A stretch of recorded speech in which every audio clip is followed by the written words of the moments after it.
اب تو میرا خیال یہ ہے کہ کافی اور لوگوں کے خلاف بھی ریفرنس جاری ہو چکے ہیں.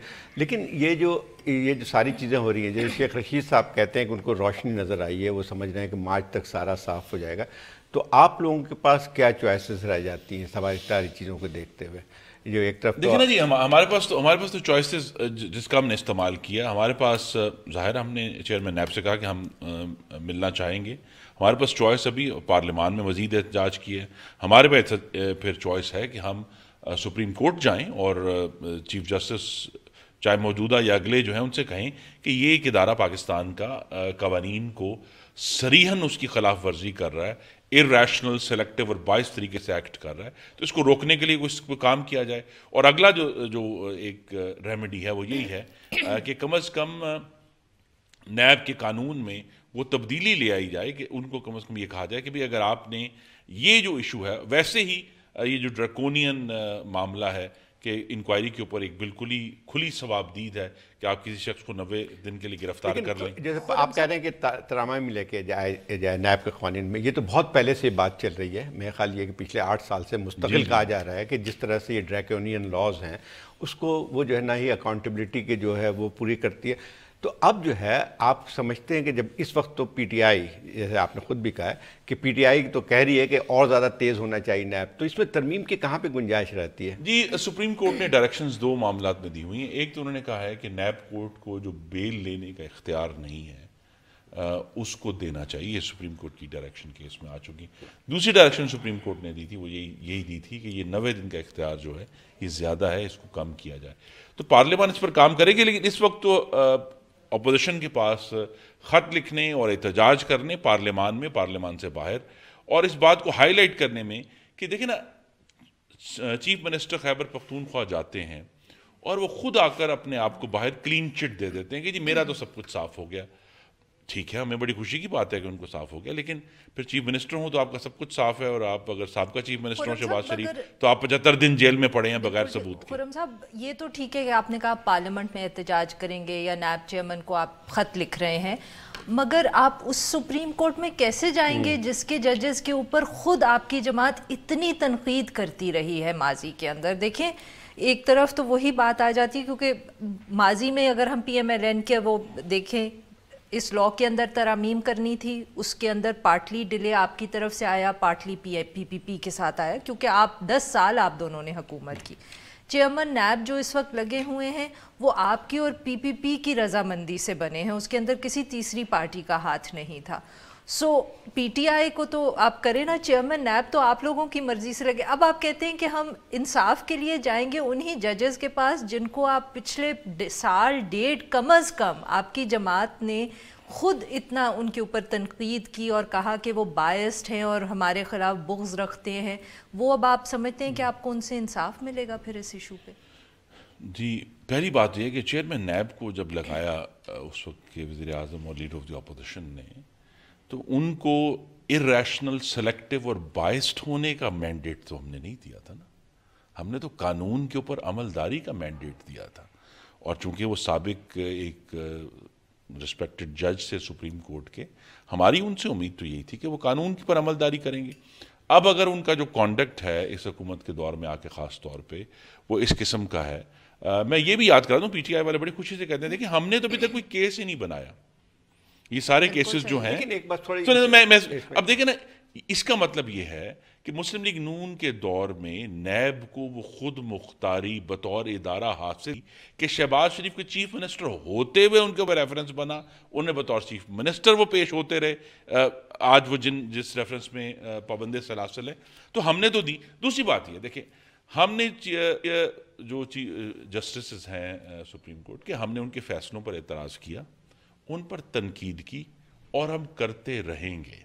لیکن ہمارا عمل یہ ہے، آپ کے 3 لیڈرز ڈسکوالیفائی ہوئے ہیں، نہیں وہ کنٹمپٹ اب وہ اپنی جگہ پر ہے، لیکن ہم تنقید کرتے رہیں گے. لیکن ایشو یہ ہے، لیکن اس میں ایک اور بات بھی دیکھیں، prime minister Nawaz Sharif in like prime minister Indira Gandhi, 1975 میں انڈین سپریم کورٹ نے انہیں نااہل کیا، انہوں نے ایمرجنسی لگا دی. یہاں پرائم منسٹر نواز شریف 4 گھنٹے بعد وزیر اعظم ہاؤس چھوڑ کر چلے گئے. ان کو سزا ہوئی، وہ بجائے یہ کہ بیرون ملک بیٹھے رہتے اور کوئی ڈیل کر لیتے، وہ واپس آئے اور جیل گئے اور عدالتی پروسیس پورا اسلام آباد ہائی کورٹ میں کیا. اسی طرح بھی آج بھی احتساب کورٹ میں تھے اور غالباً میرے خیال اب 200 سے زائد کی ان کی پیشیاں ہو گئی ہیں.